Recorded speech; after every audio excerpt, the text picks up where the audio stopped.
Ah, vous voilà enfin. Je vous attendais. Bienvenue à notre première capsule des visionneurs qui portera aujourd'hui sur l'un des organes les plus importants chez l'être humain, l'œil.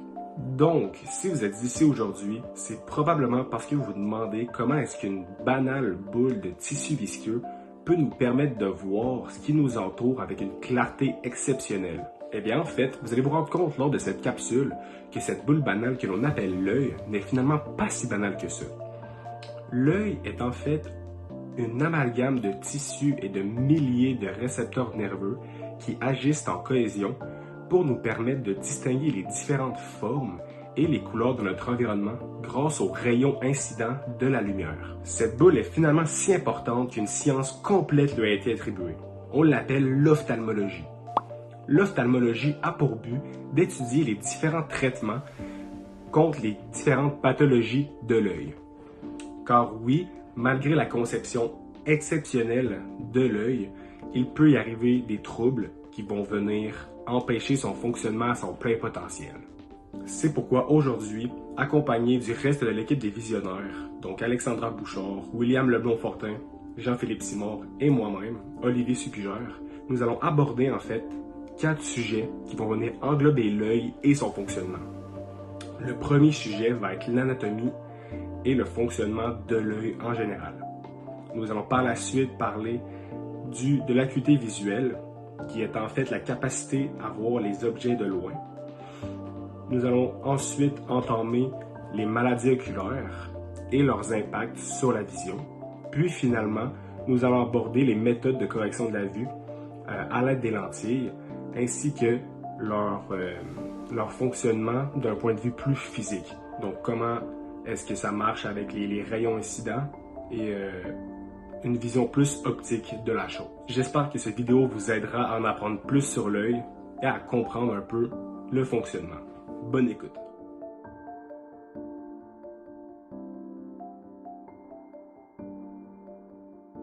Afin de vous permettre de mieux comprendre le fonctionnement de la vision humaine, il est nécessaire pour vous de connaître la base de ce sujet, soit l'anatomie de l'œil. Donc pour commencer, la lumière provenant des objets qui nous entourent accède à notre œil afin de transmettre les messages imagés à notre cerveau. Chaque partie de vos yeux joue un rôle spécifique dans l'enregistrement et la transmission de ces images. L'œil possède 3 membranes opaques, soit la sclérotique, la choroïde et la rétine, puis 4 milieux transparents, soit la cornée, l'humeur aqueuse, le cristallin et l'humeur vitrée. Tout d'abord, la sclérotique est la membrane la plus externe de l'œil. Elle protège celui-ci et lui donne sa forme ronde. D'ailleurs, c'est cette membrane-là qui représente ce qu'on appelle le blanc de l'œil. À l'avant de l'œil, la sclérotique devient transparente et bombée afin de former la cornée. Comme on peut le déduire avec le schéma, la cornée est le premier milieu transparent rencontré par les rayons lumineux. Sa forme aide à la transmission et à la convergence de ces rayons-là. La deuxième membrane de l'œil se nomme la choroïde. Elle est foncée et riche en vaisseaux sanguins et elle est responsable de l'alimentation en nutriments et en dioxygène des différentes couches de l'œil. À l'avant de celui-ci, la choroïde forme ce qu'on appelle l'iris, qui est la partie colorée de l'œil.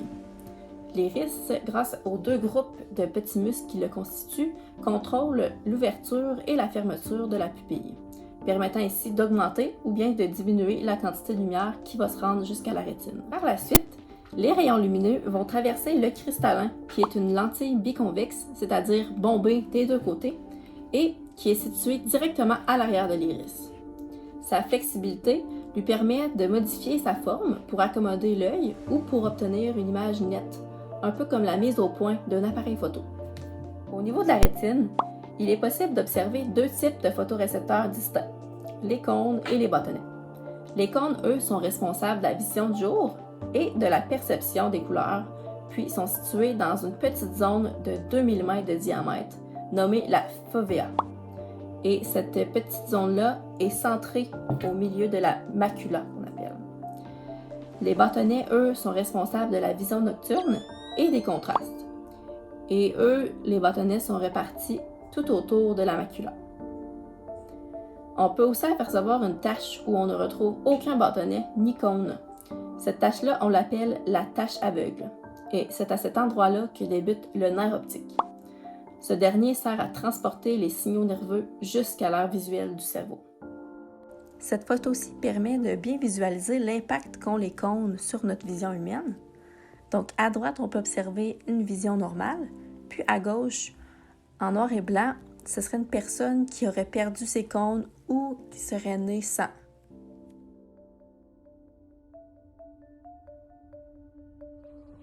Examen de la vue de base. L'acuité visuelle. L'acuité visuelle est la capacité de l'œil à discerner un petit objet situé le plus loin possible. Lors d'un examen de la vue, le premier test est celui de l'échelle de Snellen. La majorité des gens savent ce qu'est l'échelle de Snellen sans nécessairement connaître son nom. Celle-ci est caractérisée par des rangées de lettres de formats différents, du plus gros vers le plus petit, de haut en bas. Ce test détermine l'acuité visuelle d'une personne. Si elle est capable d'identifier toutes les lettres, elle a une vision 20 sur 20. Une vision 20 sur 20 est une expression qui signifie que la personne a été capable d'identifier toutes les lettres à une distance de 20 pieds, ce qui équivaut à environ 6,1 mètres. Lorsque la personne ne possède pas une vision parfaite, elle poursuit avec d'autres tests. Le test du phoroptère. Le phoroptère est la grosse paire de lunettes avec une multitude d'objectifs qui peuvent évaluer toutes les conditions de la vision. Ceux-ci n'ont pas beaucoup évolué depuis leurs inventions il y a environ une centaine d'années. Lors de ce test subjectif, l'optométriste évalue entre autres la coordination entre les deux yeux et il confirme les résultats obtenus lors du test de rétinoscopie.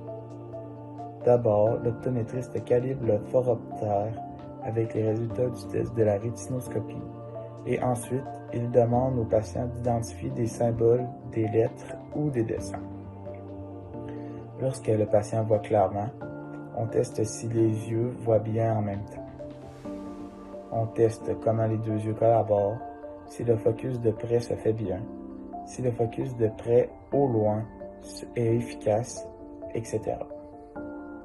Ensuite, l'optométriste peut faire une prescription qui va permettre au patient d'être confortable et de voir adéquatement. La rétinoscopie. La rétinoscopie est toujours effectuée lorsqu'un patient démontre des signes de problème de vision ou lorsqu'elle voit flou. Ce test est habituellement effectué avec un réfractomètre électronique. Il s'agit d'un test objectif qui ne nécessite pas la participation du patient. Lors du test, le patient regarde dans l'objectif du réfractomètre où il y a habituellement l'image d'une montgolfière ou d'une maison. Le but de ce test est d'évaluer la capacité de réfraction de la rétine du patient. Le réfractomètre émet un faisceau de lumière qui est reflété par la rétine. Tout dépendant de la réponse de l'œil à certaines intensités de la lumière, le réfractomètre peut calculer avec précision quel type de problème visuel le patient possède et quelle est l'amplitude de celui-ci. Tout dépendant des réponses du réfractomètre, l'optométriste a une bonne idée du traitement dont le patient a besoin. Super. Alors, comment corriger sa vision si jamais on est affecté d'un problème de vue en tant que patient? Donc, c'est super simple et il existe 4 moyens principaux de corriger la vision. Bien sûr, le plus répandu, le plus connu, c'est avec le port de lunettes. Donc, avec 2 lentilles qu'on vient placer devant les yeux, on vient corriger le problème de vision d'un patient. Sinon, une alternative à ça serait les verres de contact. Donc, c'est une lentille souple qu'on vient placer devant les yeux. Puis, vous avez sûrement déjà entendu parler de ces 2 solutions-là. Sinon, la troisième solution qui est un peu plus dispendieuse, c'est la correction au laser. Donc, avec un laser, on vient découper, dans le fond, des parties de l'œil pour s'assurer que la vision soit rétablie et c'est une solution permanente. Sinon, la dernière solution, c'est un peu moins connu puis un peu moins utilisé, c'est avec les lentilles intraoculaires. Parfait, passons à un peu de théorie. Le but principal de l'œil est de réfléchir les rayons lumineux lui parvenant à un point précis ou la rétine. Il faut imaginer l'œil comme un appareil photo à réflexe numérique. Il faut toujours ajouter l'appareil photo pour qu'il soit focalisé sur un objectif précis. C'est exactement le même concept avec l'œil. Les lentilles qui composent l'œil doivent toujours s'ajuster pour s'assurer que l'objectif qui est fixé est toujours focalisé. L'œil ajuste constamment une de ses lentilles, le cristallin, pour assurer une vision parfaite à toute distance. Ce cristallin doit coopérer en parfaite harmonie avec les autres milieux réfractifs de l'œil pour ainsi focaliser les rayons lumineux au même point. Super. On sait maintenant que lorsque le cristallin fait défaut et qu'il n'est pas capable de s'adapter à tous les environnements et toutes les distances, il peut avoir de l'aide extérieure. Nous avons mentionné plus tôt que les lentilles et les verres de contact pouvaient être une solution. En effet, cette solution est réversible, c'est-à-dire qu'on peut aussi bien les retirer que les placer sur nos yeux pour avoir une correction. Donc, il est aussi facile d'enlever sa monture de lunettes que de la placer sur ses yeux. Par contre, il existe des solutions non réversibles, comme la chirurgie au laser, qui vient définitivement découper une partie de l'œil, une partie de la cornée, pour simplement, définitivement, corriger la réfraction de certains rayons dans l'œil. Parfait. Alors, comment ces corrections fonctionnent sur l'œil? Il faut savoir que les verres correcteurs, comme les lentilles ou les verres de contact, agissent comme des loupes devant les yeux. C'est une lentille que l'on place devant l'œil, et cette lentille va additionner son pouvoir réfractif aux lentilles déjà présentes dans l'œil pour mieux converger les rayons lumineux. Dépendamment du trouble de vision, différentes lentilles sont prescrites. Il y a des lentilles divergentes, donc qui vont diverger les rayons lumineux si le cristallin a une divergence trop élevée, et il y a des lentilles convergentes qui vont aider à converger les rayons lumineux si jamais le cristallin a une convergence trop faible. Dans la plupart des cas, des lentilles divergentes sont utilisées dans les cas de myopie et des lentilles convergentes sont utilisées dans les cas d'hypermétropie. Sinon, dans les cas de presbytie, on utilise souvent des lentilles à double foyer ou encore à foyer progressif. Parfait. Alors, comment fonctionne la chirurgie au laser? C'est super simple. Un optométriste va venir guider une machine extrêmement précise pour venir découper des parties de la cornée de l'œil, donc la partie devant l'œil. Ainsi, en découpant certaines parties, le lobe de l'œil va être déformé et la réfraction des rayons lumineux sera différente. Alors, une solution permanente est maintenant offerte pour corriger la réfraction lumineuse dans l'œil. En bref, c'est une solution très sécuritaire et elle permet de corriger de façon permanente la réfraction des rayons lumineux puisqu'elle consiste brièvement à retirer des couches pour corriger la manière que les rayons lumineux pénètrent dans l'œil. Alors, comment des mesures en optométrie sont prises pour s'assurer de bien corriger votre vision? Donc, c'est super simple. Souvent, un seul appareil fait tout le travail. On l'appelle le EOL Master. C'est simplement la machine dans laquelle vous devez fixer une montgolfière ou une petite maison au loin. Cette machine, en quelques instants, prend plusieurs photos de vos yeux, en plus de calculer de nombreuses mesures à propos de vos deux yeux. Ces mesures seront après utilisées par l'optométriste qui, lui, n'a rien besoin de mesurer. En bref, cet appareil très coûteux fait varier de nombreuses variables pour prendre de nombreuses mesures et calculer de nombreuses mesures également à propos de vos yeux, des distances, des vergences, etc. Ensuite, l'optométriste a simplement besoin de vérifier ces mesures à l'aide d'un système de lentilles et souvent il fait ça en utilisant des lettres affichées au loin sur un mur, en faisant varier quelques sortes de lentilles pour adapter la vision et la correction visuelle aux préférences d'un patient. Finalement, pourquoi voit-on mal quand on utilise les lunettes de quelqu'un d'autre? Alors c'est super simple. On ne voit pas bien en utilisant les lunettes de quelqu'un d'autre parce que les lunettes sont adaptées à la vision de cette certaine personne. Les lunettes, c'est comme une prescription. On peut comparer ça à un médicament. Il est efficace pour certaines personnes, mais peut être nuisible ou néfaste à d'autres. Les lunettes sont faites pour être utilisées par un utilisateur car tous ont une vision unique. Par exemple, Certains ont une vision oculaire différente d'un œil à l'autre et leurs lentilles ne réfléchiront pas les rayons de la même façon, dépendamment de quel côté est la lentille.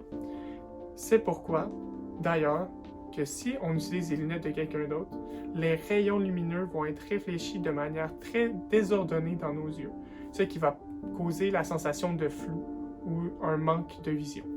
Super! Nous savons maintenant comment la correction visuelle fonctionne.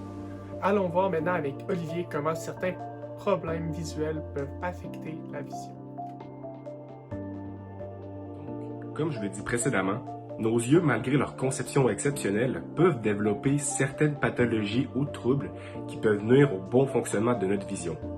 Les grandes pathologies les plus communes, en fait, celles qui atteignent une grande majorité de la population, sont la myopie, l'hypermétropie, la presbytie, l'astigmatisme et la cataracte. La myopie se développe lorsque nos lentilles naturelles, la cornée et le cristallin, sont trop puissants, donc on est réfracté les rayons incidents de la lumière trop fortement en fait, puis ils vont causer une focalisation en avant de la rétine. Donc il faut savoir que pour avoir une belle image, une belle vision 20/20, il faut que l'image focale se fasse sur la rétine.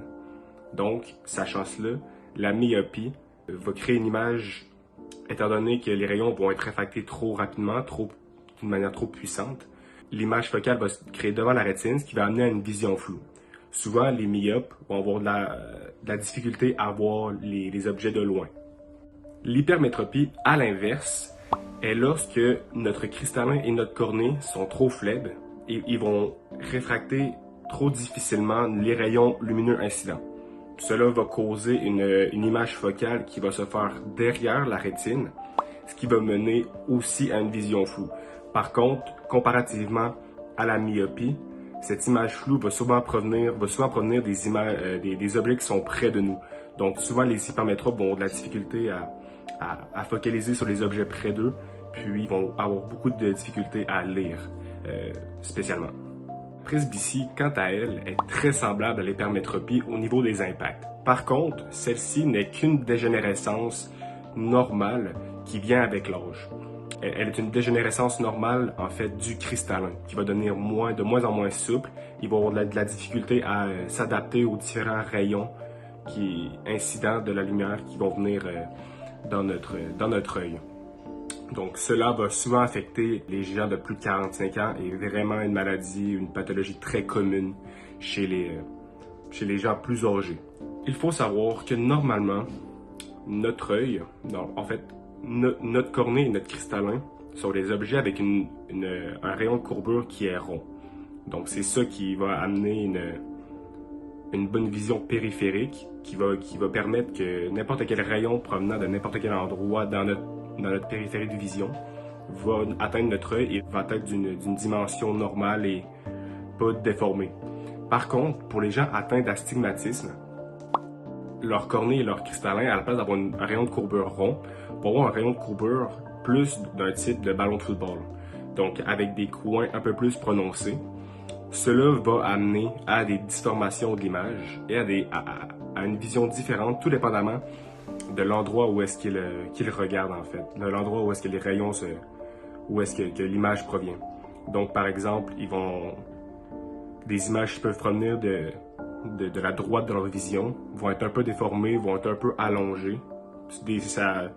L'intensité de la déformation dépend vraiment du niveau de l'astigmatisme, mais c'est vraiment ce qui définit l'astigmatisme, en fait.